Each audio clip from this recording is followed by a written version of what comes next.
should start back, Garrett urged, as the woods began to grow dark around them. The wildlings are dead. Do the dead frighten you? Sir Waymar Royce asked, with just the hint of a smile. Garrett did not rise to the bait. He was an old man, past 50, and he had seen the lordlings come and go. Dead is dead, he said. We have no business with the dead. Are they dead?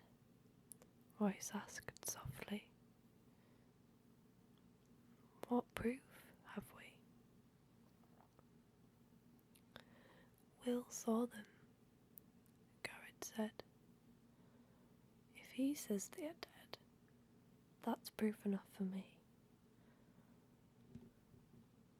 Will had known they would drag him into the quarrel sooner or later. He wished it had been later rather than sooner. My mother told me that dead men sing no songs, he put in. My wet nurse said the same thing, Will, Royce replied.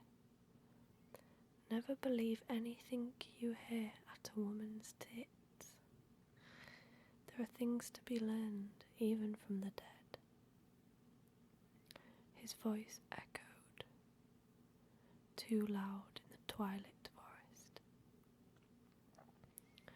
We have a long ride before us, Garrett pointed out. 8 days, maybe 9, and night is falling. Sir Waymar Royce glanced at the sky with disinterest. It does that every day about this time. Are you unmanned by the dark, Garrett? Will could see the tightness around Garrett's mouth, the barely suppressed anger in his eyes, under the thick black hood of his cloak.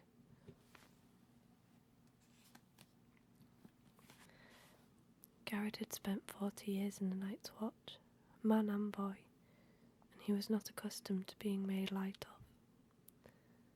Yet, it was more than that. Under the wounded pride, Will could sense something else in the older man. You could taste it, a nervous tension that came perilously close to fear. Will shared his unease. He had been 4 years on the wall. The first time he had been sent beyond, all the old stories had come rushing back, and his bowels had turned to water. He had laughed about it afterwards. He was a veteran of 100 rangings by now, and the endless dark wilderness that the Southern called the Haunted Forest had no more terrors for him. Until tonight.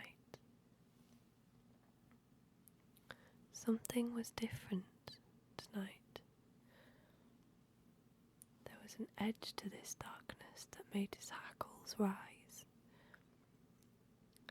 9 days they'd been riding. North and northwest, then north again, farther and farther from the wall, hard on the track of a band of wildling raiders. Each day had been worse than the day that had come before it. Today was the worst of all. A cold wind was blowing out of the north, and it made the trees rustle like living things. All day, Will had felt as though something were watching him, something cold and implacable that loved him not. Garrett had felt it too. Will wanted nothing so much as to ride hell-bent for the safety of the wall, but that was not a feeling to share with your commander. Especially not a commander like this one. Sir Waymar Royce was the youngest of an ancient house with too many heirs. He was a handsome youth of 18, grey-eyed and graceful, and slender as a knife. Mounted on his huge black destrier, the knight towered above Will and Garrett on their smaller garrons. He wore black leather boots, black woolen pants, black moleskin gloves, and a fine supple coat of gleaming black ringmail over layers of black wool and boiled leather.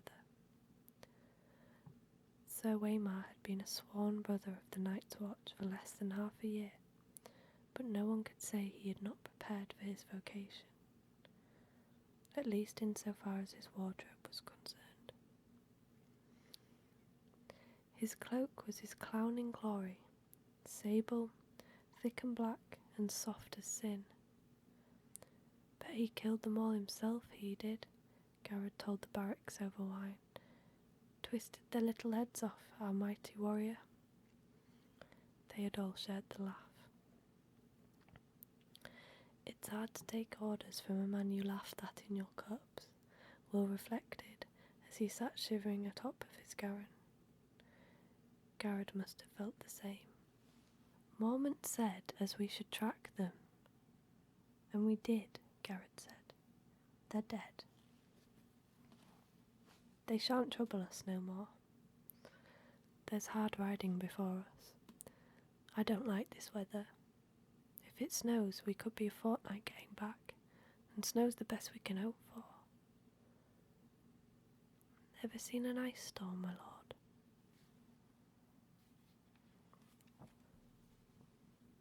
The lordling seemed not to hear him. He studied the deepening twilight in that half-bored, half-distracted way he had. Will had ridden with the knight long enough to understand that it was best not to interrupt him when he looked like that. Tell me again what you saw, Will. All the details. Leave nothing out. Will had been a hunter before he joined the Night's Watch. Well, a poacher in truth. Mallister free riders had caught him red-handed in the Mallister's own woods, skinning one of the Mallister's own bucks, and it had been a choice of putting on the black or losing a hand. No one could move through the woods as silent as Will, and it had not taken the Black brothers long to discover his talent. The camp is 2 miles farther on, over that ridge, hard beside a stream, Will said. I got as close as I dared. There's 8 of them, men and women both. No children I could see. They put up a lean-to against the rock. The snow's pretty well covered it now, but I could still make it out. No fire burning, but the fire pit was still plain as day. No one moving. I watched a long time. No living man ever lay so still. Did you see any blood? Well, no, Will admitted. Did you see any weapons? Some swords, a few bows. One man had an axe. Heavy looking, double-bladed, a cruel piece of iron. It was on the ground beside him, right by his hand. Did you make note of the position of the bodies? Will shrugged. A couple are sitting up against the rock. Most of them on the ground. Fallen like. Or sleeping, Roy suggested. Fallen, Will insisted. There's one woman up in an ironwood, half hidden in the branches. Her far eyes. He smiled thinly. I took care she never saw me. When I got closer, I saw that she wasn't moving either. Despite himself, he shivered. You have a chill? Royce asked. Some, Will muttered. The wind, my lord.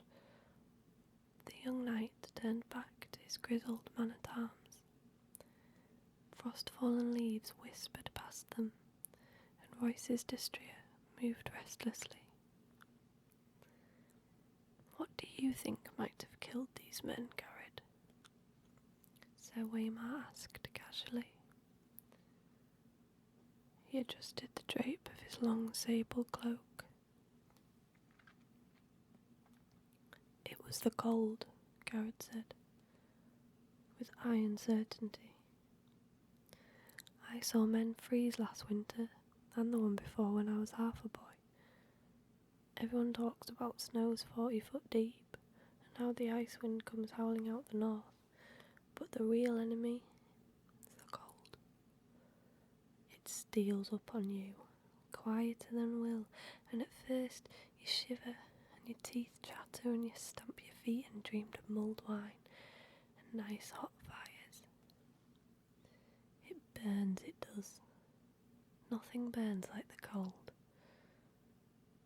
But only for a while. Then it gets inside you and starts to fill you up, and after a while you don't have the strength to fight it. It's easier just to sit down and go to sleep. They say you don't feel any pain towards the end. First you go weak and drowsy, and everything starts to fade, and then it's like sinking into a sea of warm milk. Peaceful like. Such eloquence, Garrett, Sir Waymar observed. I never suspected you had it in you. I've had the cold in me too, lordling. Garrett pulled back his hood, giving Sir Waymar a good look at the stumps where his ears had been. 2 ears, 3 toes, and the little finger off my left hand. I got awful light. We found my brother frozen at his watch with a smile on his face. Sir Waymar shrugged. You ought to dress more warmly, Garrett. Garrett glared at the lordling, the scars round his earholes flushed red with anger where Maester Raymond had cut the ears away. We'll see how warm you can dress when the winter comes. He pulled up his hood and hunched over his gown, silent and sullen. If Garrett said it was the cold, Will began. Have you drawn any watches this past week, Will? Yes, my lord. There was never a week when he did draw a dozen bloody watches. What was the man driving at? And how did you find the wall? Weeping, Will said, frowning. He saw it clear enough, now that the lordling had pointed it out.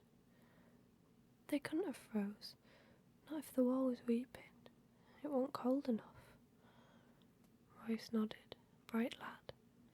We've had a few lights frost this past week, and a quick flurry of snow now and then, but surely no cold fierce enough to kill 8 grown men.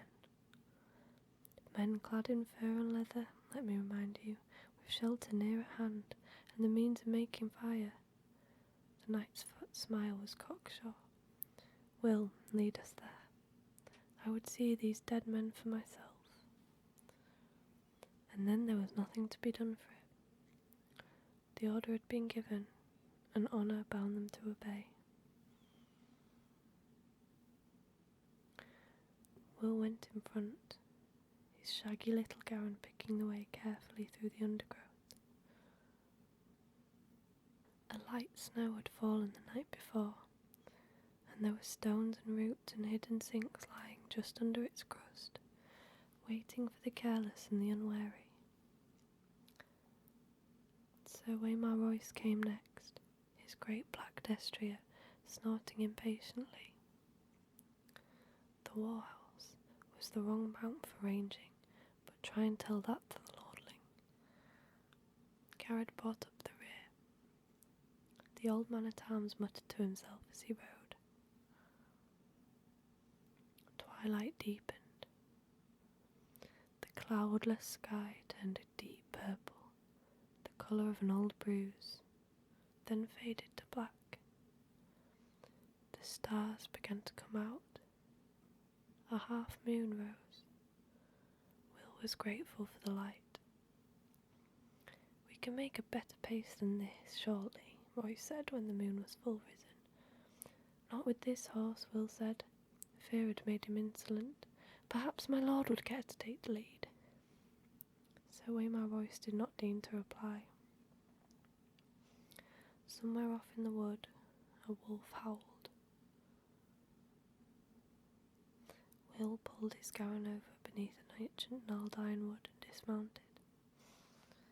Why are you stopping? Sir Waymar asked. Best go the rest of the way on foot, my lord. It's just over that ridge. Royce paused a moment, staring off into the distance, his face reflective. A cold wind whispered through the trees. His great sable cloak stirred behind like something half alive. There's something wrong here, Garrett muttered.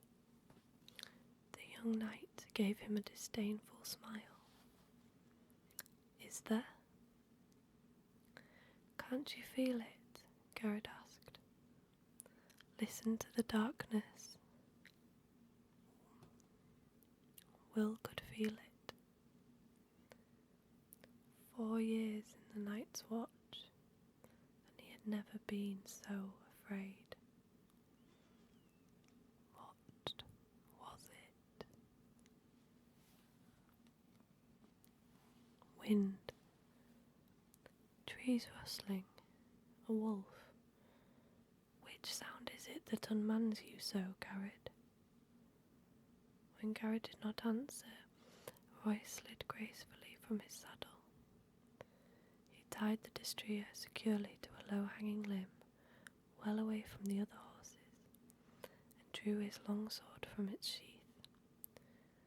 Jewels glittered in its hilt, and the moonlight ran down the shining steel. It was a splendid weapon, castle forged, and new made from the look of it. Will doubted it had ever been swung in anger. The trees, press close here, Will warned. That sword will tangle you up, my lord. Better a knife. If I need instruction, I will ask for it, the young lord said. Garrett, stay here. Guard the horses. Garrett dismounted. We need a fire. I'll see to it. How big a fool are you, old man? If there are enemies in this wood, a fire is the last thing we want. There's some enemies a fire will keep away, Garrett said. Bears and dire wolves and other things. Sir Waymar's mouth became a hard line. No fire. Garrett's hood shadowed his face, but Will could see the hard glitter in his eyes as he stared at the knight. For a moment, he was afraid the older man would go for his sword.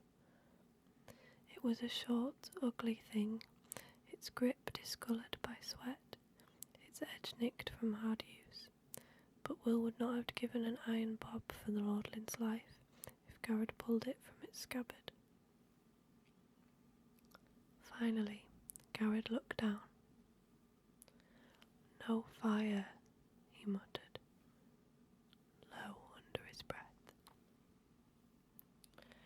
Royce took it for acquiescence,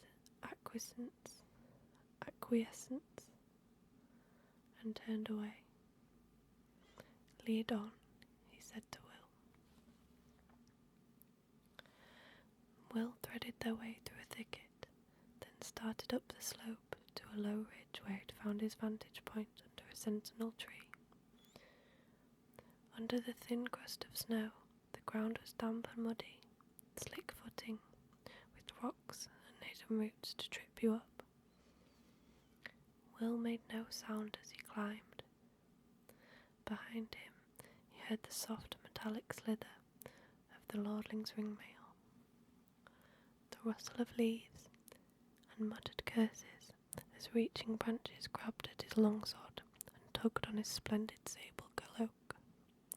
The great sentinel was right there at the top of the ridge, where Will had known it would be, its the lowest branches and the bare foot off the ground.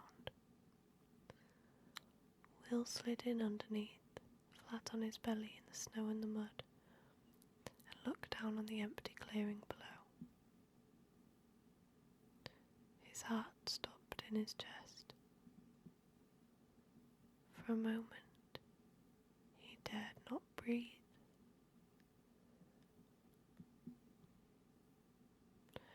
Moonlight shone down on the clearing. The ashes of the fire pit, the snow-covered lean-to, the great rock, the little half-frozen stream. Everything was just as it had been a few hours ago. They were gone. All the bodies were gone. Gods, he heard behind him. A sword slashed at a branch as Sir Waymar Royce gained his ridge. He stood there behind the sentinel, long sword in hand, his cloak billowing behind him as the wind came up, outlined nobly against the stars for all to see. "Get down," Will whispered urgently. "Something's wrong." Royce did not move. He looked down at the empty clearing and laughed. "Your dead men seem to have moved camp, Will."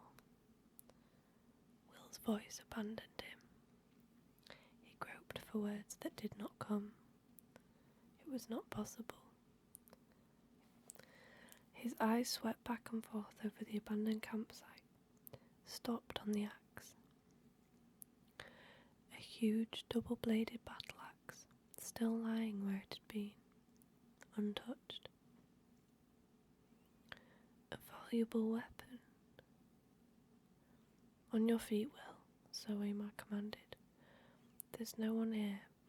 I won't have you hiding under a bush." Reluctantly, Will obeyed.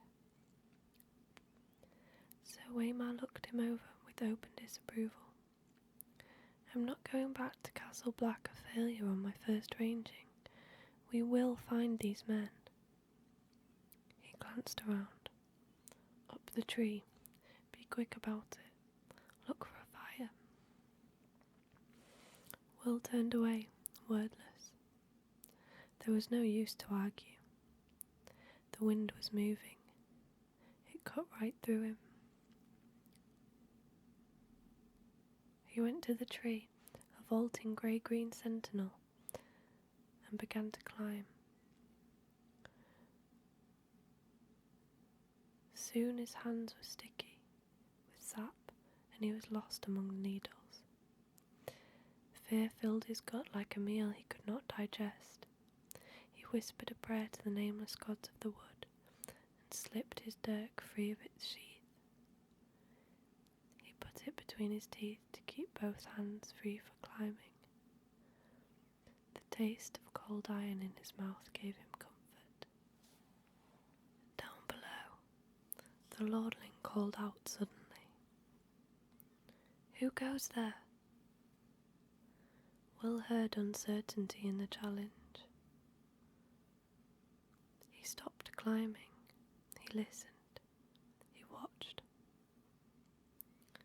The woods gave answer. The rustle of leaves, the icy rush of the stream, a distant hoot of a snow owl. The others made no sound. Will saw movement from the corner of his eye. Pale shapes gliding through the wood. He turned his head, glimpsed a white shadow in the darkness. Then it was gone. Branches stirred gently in the wind, scratching at one another with wooden fingers. Will opened his mouth to call down a warning, and the words seemed to freeze in his throat. Perhaps he was wrong. Perhaps it had been only a bird, a reflection on the snow, some trick of the moonlight. What had he seen after all? "Will, where are you?" Sir Waymar called up. "Can you see anything?" turning in a slow circle, suddenly wary, his sword in hand. He must have felt them as Will felt them. There was nothing to see. Answer me. Why is it so cold? It was cold. Shivering, Will clung more tightly to his perch, his face pressed hard against the trunk of the sentinel. He could feel the sweat and sticky sap on his cheek. A shadow emerged from the dark of the wood. It stood in front of Royce. Tall it was, and gaunt, and hard as old bones, with flesh pale as milk. Its armour seemed to change colour as it moved. Here it was white as new fallen snow, there black as shadow, everywhere dappled with the deep grey-green of the trees. The patterns rang like moonlight on water with every step it took. Will heard the breath go out of Sir Waymar Royce in a long hiss. Come no farther, the lordling warned. His voice cracked like a boy's.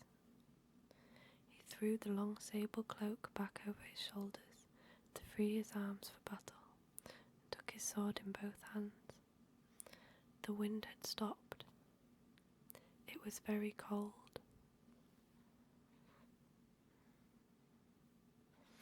The other slid forward on silent feet. In its hand was a long sword like none that Will had ever seen. No human metal had gone into the forging of that blade.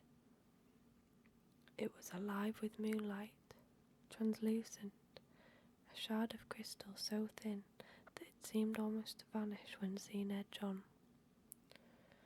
There was a faint blue shimmer to the thing, a ghost light that played round its edges, and somehow Will knew it was sharper than any razor.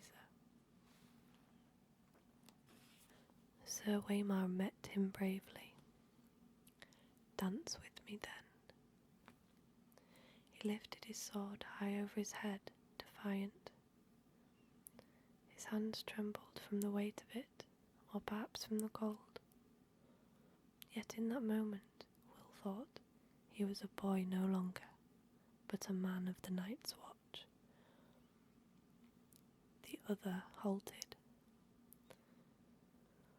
Will saw its eyes, blue, deeper and bluer than any human eyes, a blue that burned like ice.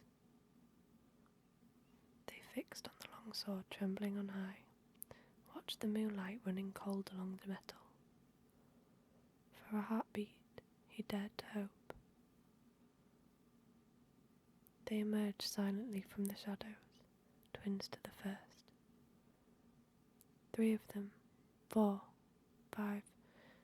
Sir Waymar may have felt the cold that came with them, but he never saw them, never heard them. Will had to call out. It was his duty, and his death if he did. He shivered, hugged the tree, and kept the silence. The pale sword came shivering through the air. Sir Waymar met it with steel. When the blades met, there was no ring of metal on metal, only a high, thin sound at the edge of hearing, like an animal screaming in pain. Royce checked a second blow, and a third, then fell back a step. Another flurry of blows, and he fell back again. Behind him, to right, to left, all around him, the watchers stood patient, faceless, silent, the shifting patterns of their delicate armour making them all but invisible in the snow. Yet they made no move to interfere. Again and again the swords met, until Will wanted to cover his ears against the strange, anguished keening of their clash. Sir Waymar was panting from the effort now, his breath steaming in the moonlight. His blade was white with frost, the others danced with pale blue light. Then Royce's parry came a beat too late. The pale sword bit through the ringmail beneath his arm. The young lord cried out in pain. Blood welled between the rings. It steamed in the cold, and the droplets seemed red as fire when they touched the snow. Sir Waymar's fingers brushed his side. His moleskin glove came away soaked with red. The other said something in a language that Will did not know. His voice was like the cracking of an ice on a winter lake, and the words were mocking. Sir Waymar Royce found his fury. "For Robert!" he shouted, and he came up snarling, lifting the frost-covered longsword with both hands and swinging it around in a flat side-arm slash with all his weight behind it. The other's parry was almost lazy. When the blades touched, the steel shattered. A scream echoed through the forest night, and the longsword shivered into 100 brittle pieces, the shards scattering like a rain of needles. Royce went to his knees, shrieking, and covered his eyes. Blood welled between his fingers. The watchers moved forward together, as if some signal had been given. Swords rose and fell, all in a deathly silence. It was cold butchery. The pale blade sliced through ringmail as if it was silk. Will closed his eyes. Far beneath him, he heard their voices and laughter sharp as icicles. When he found the courage to look again, a long time had passed, and the ridge below was empty. He stayed in the tree, scarce daring to breathe, while the moon crept slowly across the black sky. Finally, his muscles cramping and his fingers numb with cold, he climbed down. Royce's body lay face down in the snow, one arm outflung. The thick sable cloak had been slashed in a dozen pieces. Lying dead like that, you saw how young he was. A boy. He found what was left of the sword a few feet away, the end splintered and twisted like a tree struck by lightning. Will knelt, looked around warily, and snatched it up. The broken sword would be his proof. Garrett would know what to make of it, and if not him, then surely that old Bear Mormont or Maester Aemon. Would Garrett still be waiting with the horses? He had to hurry. Will rose. Sir Waymar Royce stood over him. His fine clothes were a tatter, his face a ruin. A shard from his sword had transfixed the blind white pupil of his left eye. The right eye was open. The pupil burned blue. It saw. The broken sword fell from nerveless fingers. Will closed his eyes to pray. Long, elegant hands brushed his cheek, then tightened around his throat. They were gloved in the finest moleskin and sticky with blood.